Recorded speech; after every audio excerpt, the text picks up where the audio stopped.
So in regards to the conversion, how much conversion tracking is important in ads? Yeah, so I think conversion tracking is almost half of the game nowadays. Why do I say that? Because especially when you come to Google, Facebook is also important. Facebook's conversion tracking is actually called Facebook Pixel. So you have to install that Pixel, which is a conversion tracking code into the website, and then the website starts tracking the conversions.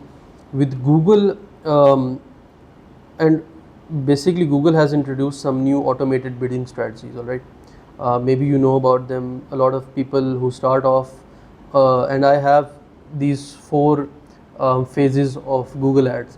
So again, it is not something that a lot of people use, but based on my experience, I've seen how people start off on Google Ads. They're in phase 1, they're in phase 2, and they're in phase 3, and then eventually they land in phase 4. I'll turn myself into a transition from phase 3 to phase 4. I see myself in that transition now. So what happens is that initially when they're in phase 1, the difference between someone who's in phase 1 of Google Ads and someone who's in phase 4 of Google Ads is that the one who is in the phase 1 does not have control over his campaign. Yeah. By control, I mean he does not have control over the bidding, the control over the locations, the control over how much budget is spent on what type of keyword at what time in the day, And what type of conversions, what type of niche, etc. Yeah, as Yeah. well, and the intent as well.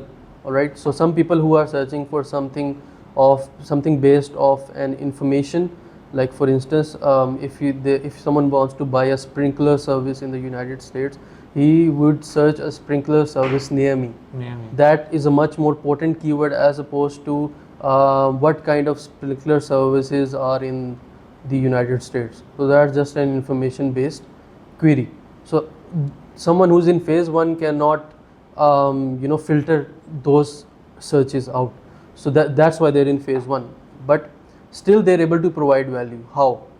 Google has made it easy for you to go on Google Ads, pick automated conversion. Like for instance, we have maximized conversions, we have maximized clicks, those similar automation based bidding strategies.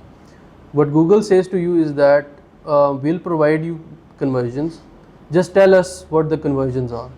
All right, how would you tell Google what are the conversions? That's the question.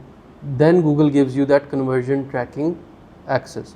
So Google tells you go to the tag manager. There are other ways as well, but the tag manager is quite easy.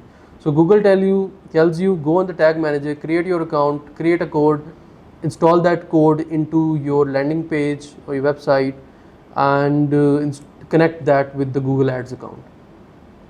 Once you do that, you have to then decide what kind of conversion trackings you have to install. So some people, what they do is that they fill out a form, and then when someone fill out the form, the conversion tracking is recorded as one conversion when the entire form is completed. So that's counted as one conversion. Other people have, if they want, based on what they want calls. So if someone who is booking for travel vaccines in the UK, they want calls.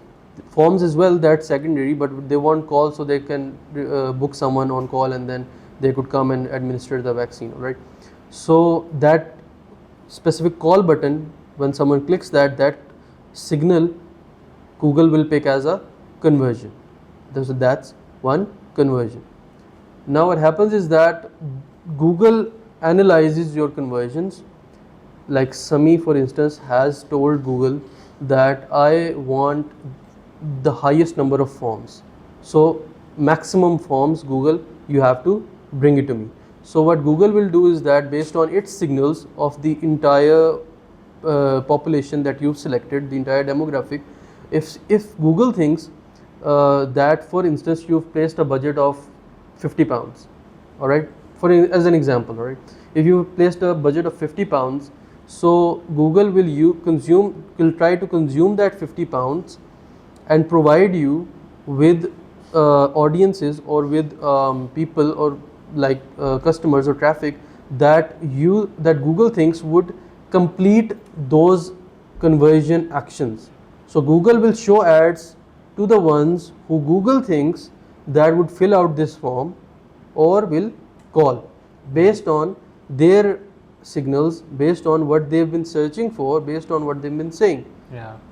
because that is stored in the signals of Google. Yep. Alright, so in this phase 1 you do not have any control. Whatever is happening and whatever is being charged to you, for instance, like Google, this average CPC is £4, £5, depending upon your niche. Alright, so Google is charging you £4, £5, and sometimes Google even charges you based on if Google thinks that this person X, Y and Z is going to come to your landing page and fill out the form based on its signals, it's even going to charge you 3 times more, which means it's going to charge you more than £15. It's huge. Yeah, so it's a lot of cost because it's a lot of risk. Alright, so Google says that I think this person is a much better much better contender of filling out the form, so I'll charge you more. Yeah. So how do you do that? When you're in phase 4, then you tell Google to minimize what you think and do what I think. So what you think is prioritized. But if someone is in phase 1, conversion tracking becomes essential. If you've not installed conversion tracking, Google does not know what you want. So it will give you everything from X, Y and Z and you will be completely frustrated. On the Facebook side, it's almost the same thing.